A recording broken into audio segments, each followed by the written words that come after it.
Hello everyone and welcome to the Wolfside channel. Henrik finally gave us some details about the supply lines and about the territorial control. So the actual mechanic to control the territory. So I'm still on heavy medication, so I will just leave my opinion out here. You claim land in a different ways. We don't use the control tower as we did in the first game. There are also supply lines tied to each keep in the world that works as a key for initiating a effective siege against those keep owners. So cutting those supply lines is the first step to weaken the defense over time. And after that, that's when you can go for the keep.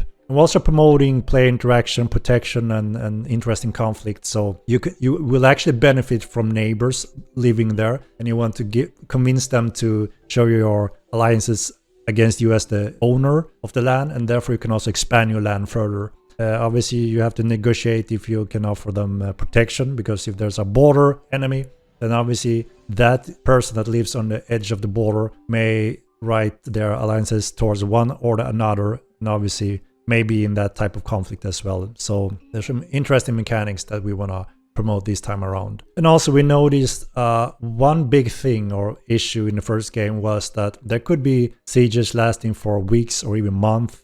And when one side won and they destroyed everything else because, you know, that's what you did, then that whole other side usually ended up in a break from the game. And a large alliance or many guilds or large guilds taking breaks from a game isn't really good design for any of us, right? So we're looking into that as well to let players more easily get back into the game or get a chance back to try to rebuild or retake. So there's a more interesting promoted conflict without just black and white, all or nothing, and wiped from the game without any options.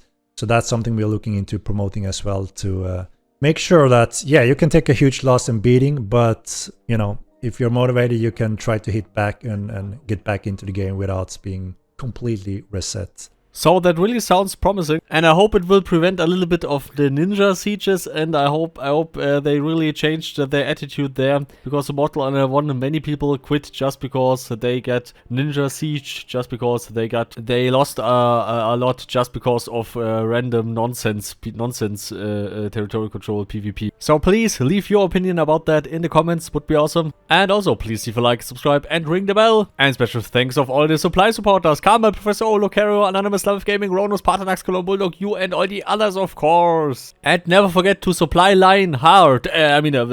Party hard. See you all next time. Goodbye.